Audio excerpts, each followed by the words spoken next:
I'm Marianne Cole, 56 years old, and I never expected that the happiest day of my daughter's life would also be the day I'd finally see just how invisible I'd become in a family I helped build from the ground up. It started with a seemingly innocent oversight, a misname on a digital wedding invite, a design that proudly bore the insignias of the groom's prestigious family crests but omitted mine entirely. At first, I told myself it was a mistake, a rushed planning detail, an aesthetic decision that simply left off my side for design symmetry. But the truth was more deliberate. There I was, a single mother who'd raised Emily after her father walked out when she was 8, who worked double shifts, skipped vacations, and refinanced her home twice to get her through college and then grad school, now being erased with the flick of a font choice. And what hurt wasn't just the absence of my name, it was that my daughter had noticed, or worse, she had and chose not to care. Emily met Nathan 2 years ago in a graduate fellowship in Chicago. His parents, Deborah and Raymond Hastings, ran in old money circles, spoke with inherited diction, and treated everything from dinner menus to career paths as statements of status. The first time I met them, Deborah complimented my earrings and then asked if they were estate or costume, a question wrapped in velvet and barbed wire. I learned quickly to wear quieter jewelry. Raymond barely spoke, but his silence was deliberate. The kind of man who exerts power through absence, making you feel the weight of being acknowledged or dismissed. From the beginning, they viewed me as a footnote in Emily's life, story, a woman who had the grit to raise a daughter. Yes, but not the pedigree to raise a Hastings wife.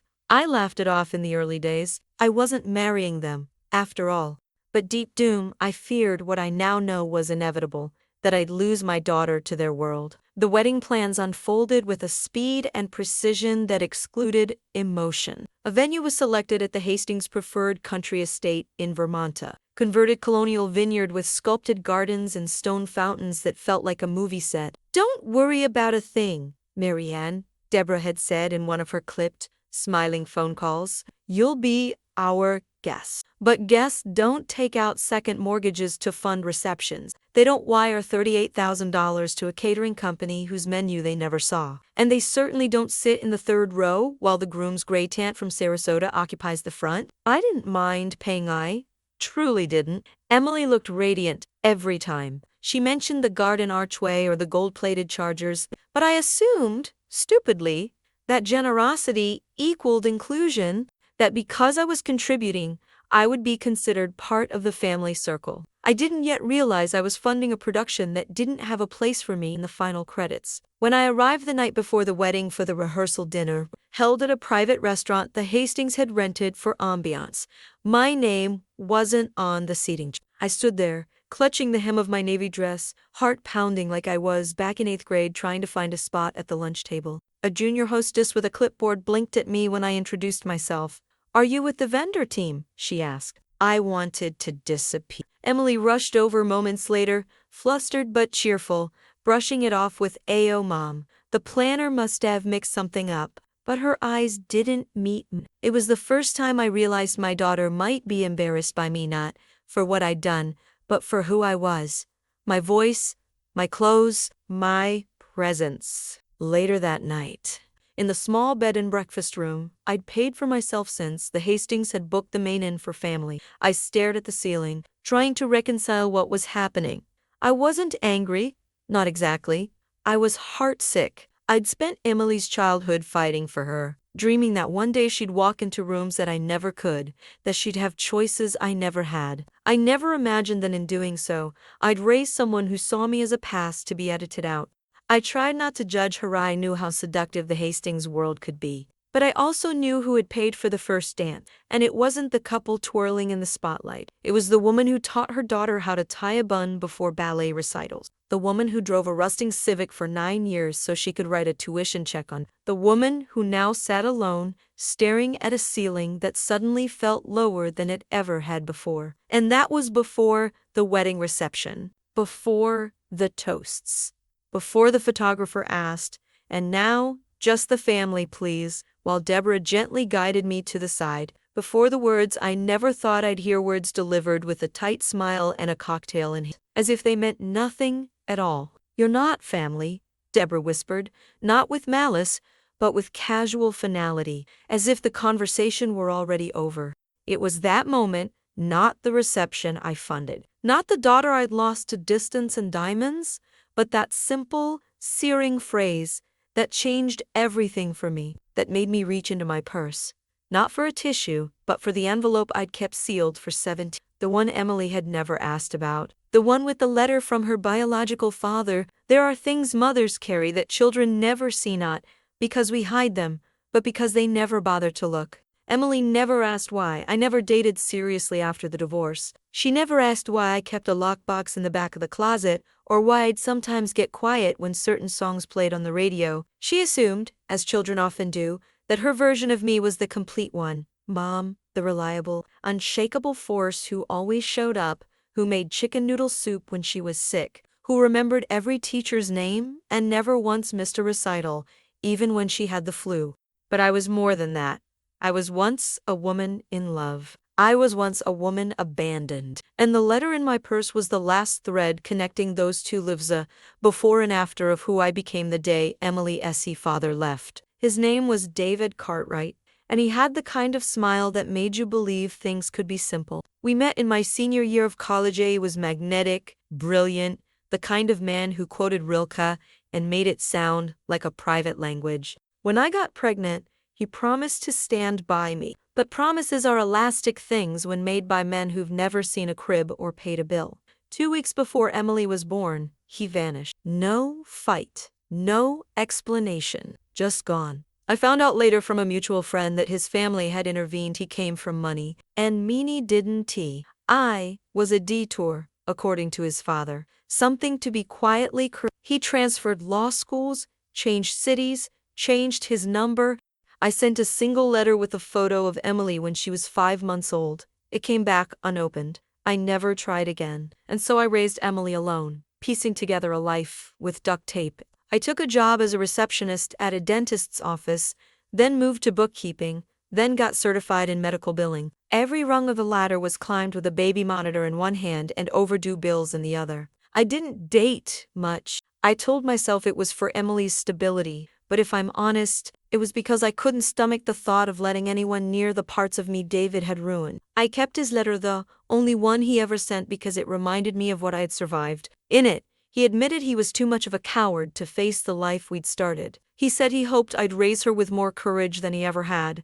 And I did. I gave her every ounce of strength I had.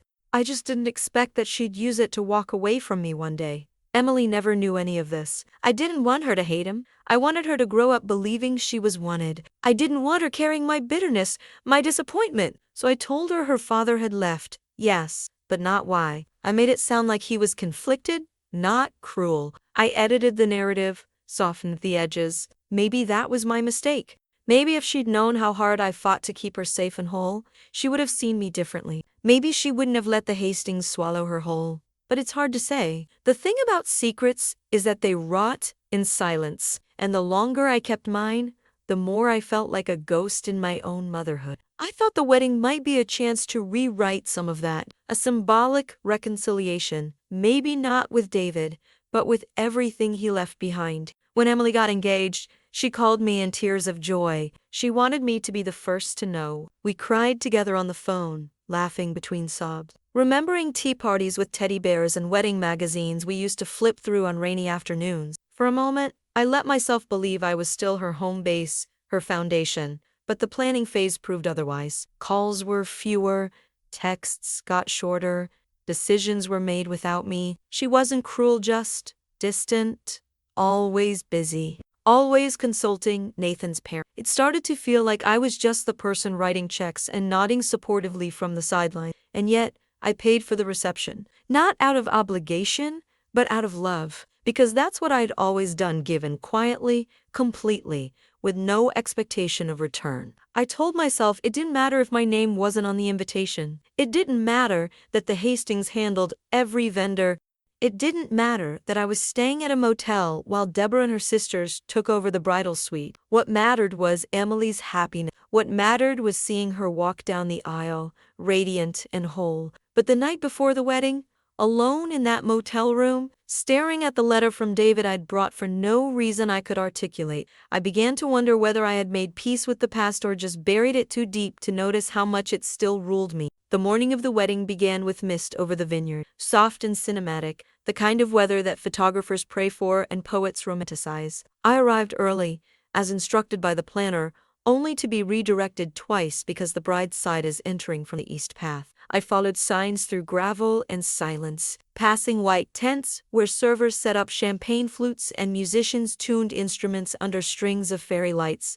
I wore the lavender gown Emily had helped me choose a color, she said, brought out my eyes. She'd texted a heart emoji when I sent her a mirror selfie from the fitting room weeks earlier. That single message, I realize now, had held all my hope in it. As I approached the bridal suite, I could hear laughter Emily's, high and effervescent, surrounded by her bridesmaids, and Deborah's orchestrating voice, giving direction like a seasoned general. When I knocked, there was a pause. Then the door cracked open, and a stranger, one of Nathan's cousins, I later learned, looked me up and down and asked, "Are you with catering?" I didn't correct her. I didn't even answer. I just waited. A few seconds later, Emily appeared, makeup half done, eyes sparkling with pre-wedding nerves. "Mom!" she cried, pulling me in for a brief hug, already distracted. "Everything's crazy. Do you mind waiting outside? We're almost done here, I promise." I nodded, swallowing the lump that had started to form in my throat. I stepped back out into the corridor, listening to the laughter restart the second the door closed. It wasn't the exclusion that stunk, it was the casual ease of it, as if I were a florist delivering a bouquet. I found a quiet bench near the rose garden and sat there for almost 40 minutes, watching guests begin to arrive in suits and gowns, carrying the entitlement of belonging like a second skin. When the ceremony began, I was guided to my seat by a polite usher with a clipboard. I noticed he didn't ask my name. He just said, "Bride's mother," as if confirming a role on a casting sheet.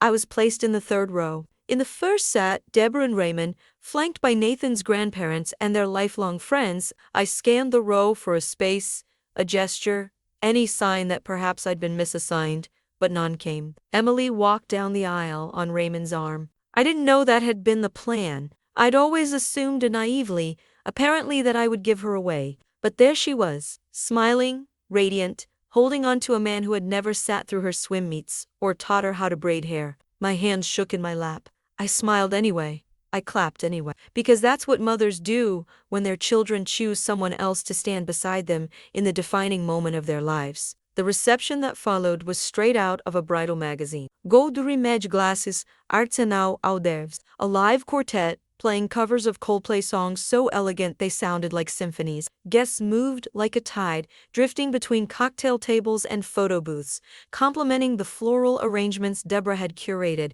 I stood near the edge of the crowd, unsure of where to be. I was approached by a few distant relatives, asked politely about the weather back home, but no one lingered. My table was near the catering station. I didn't see Deborah sit down. Once she was always mingling, always collecting compliments like currency. The only time she addressed me directly was during the father-daughter dance, when she leaned in and said, with a smile so tight it could cut glass, "Thank you for everything, Marianne.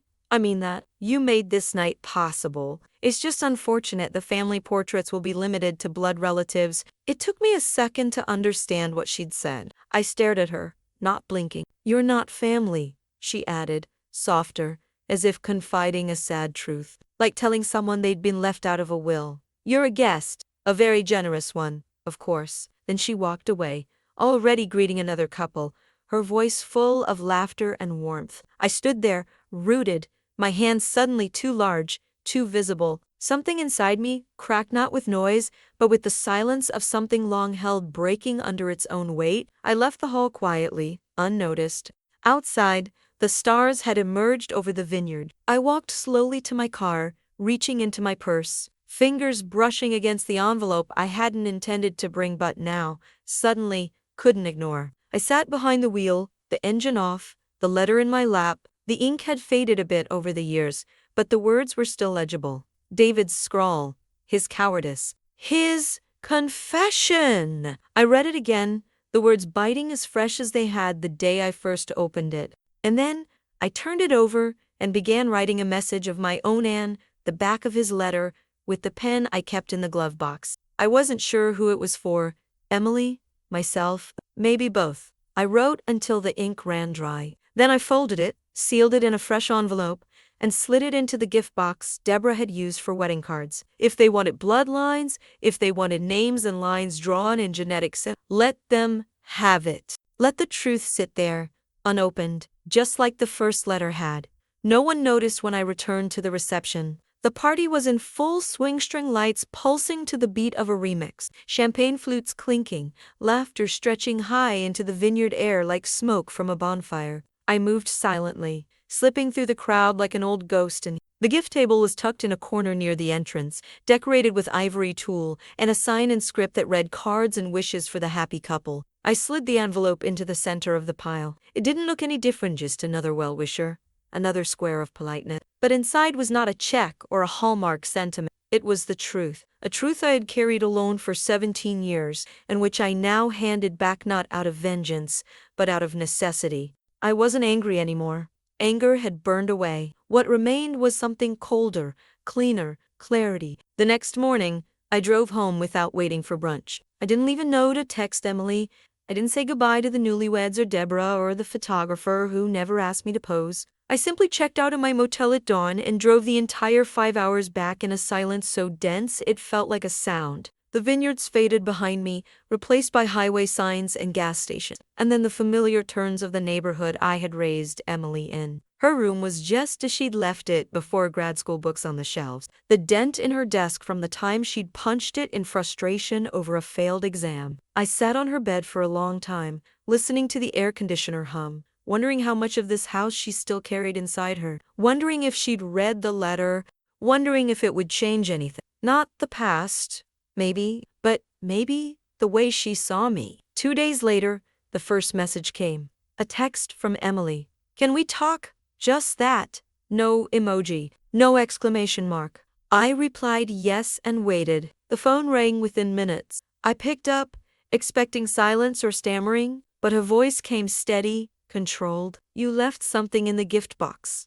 I said nothing. "It was a letter," she continued, "from my father." The word sounded foreign in her mouth, like she wasn't sure what it meant. "Yes," I said quietly, "the only one he ever wrote me." A pause followed. "Why now?" she asked. "Why on my wedding day?" I considered the question. "Because it was the day I stopped pretending," I answered. "The day I realized I had let myself be written out of your life, one small edit at a time. And I needed you to know the whole story, even if you weren't ready for it." She didn't respond right away.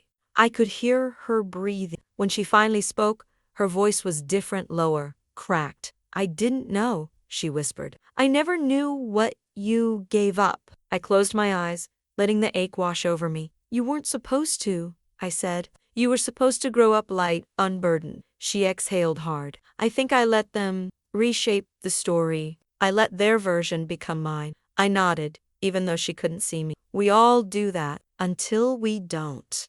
The silence between us wasn't empty this time. It was full of regret, of recognition, maybe of something like beginning. "Can I come see you?" she asked. My throat tightened. "Yes, of course." She hesitated.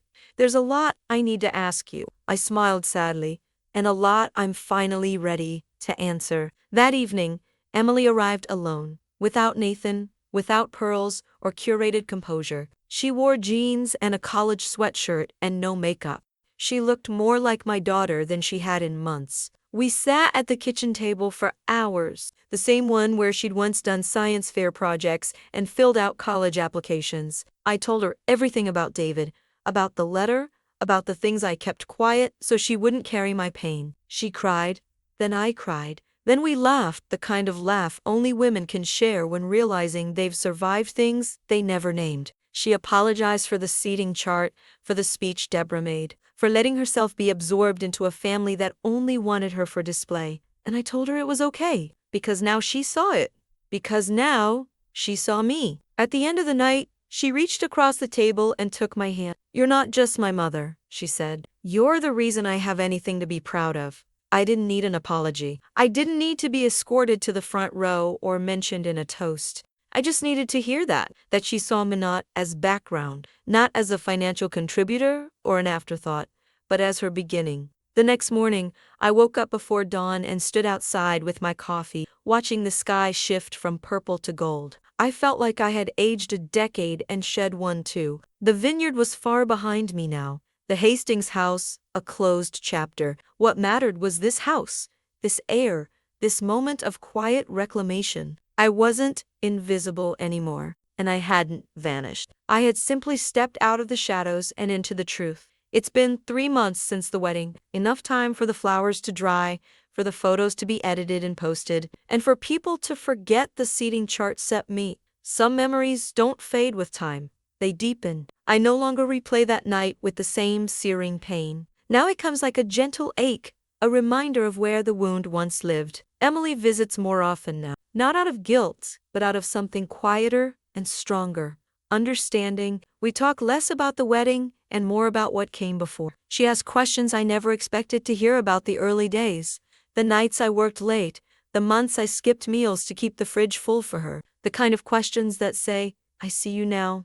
I don't give her every answer. Some sacrifices are too sacred to be reduced to stories, but I give her enough to rebuild a bridge I thought had collapsed. Deborah called once. It was a kind of call I knew was more about her than me. She didn't apologize. Women like her don't offer words they can't weaponize later, but she did mention, in her own carefully passive way, that she'd never meant to exclude anyone, and that family dynamics are so complex these days. I listened, silent, let her unravel her own guilt without helping. At the end, she said, "You're always welcome, of course." And I responded with the gentlest form of power I know.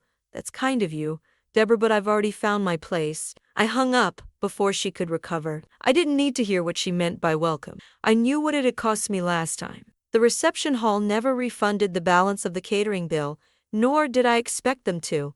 Money was never the wound. It was just the mirror. I sold David's letter at auction to a small historical archive on modern motherhood, not for profit, but because it deserved to be seen in a place where people studied impact and not just intention. I donated the proceeds to a scholarship fund for single mothers returning to school. It felt right. It felt like transmuting pain into progress, which is, in the end, the work of healing. I still keep a copy of that letter, though not for bitterness but as proof. Proof that I didn't imagine the abandonment or survive it in silence for nothing. Emily and I have begun creating new traditions: brunch on Sundays, texts with photos of recipes gone wrong. She sends me podcast episodes about intergenerational patterns and healing trauma. I send her photos of my backyard hydrangeas and notes that say, "You are your own story." We talk about the future now, about how she wants to build a family differently than the one she married into. How she wants her children to know that love is not earned through status, but felt in silence and shown in sacrifice. I never say, "Like I showed you." I don't need to. She already knows. Last week, she invited me to a dinner with her and Nathan. I hesitated at first, uncertain if it would be a repeat performance or a new chapter. But when I arrived, the table had one extra seat, placed deliberately at the head. Not for show, not for tradition, but for me. Nathan greeted me differently this time, not like a piece of furniture in Emily's life, but like a woman who shaped it. During dessert, Emily lifted her glass and said, "To the woman who gave me everything, especially the courage to walk back toward what matters." It was the kind of toast I never heard at the wedding, and yet it mattered more, because it was born of choice, not performance. I no longer wait for validation in rooms I've paid to enter. I no longer explain my sacrifices to people who see generosity as transactional. I no longer sit in third rows waiting to be invited forward. I build my own tables now, and if someone wants me at theirs, they'll have to make space not just for my present, but for the history I carry, for the silence I broke, for the name they once chose to omit. I am not a supporting character in anyone's celebration anymore. I am the architect of my own narrative, and that, more than any toast or title, is the inheritance I choose to pass down.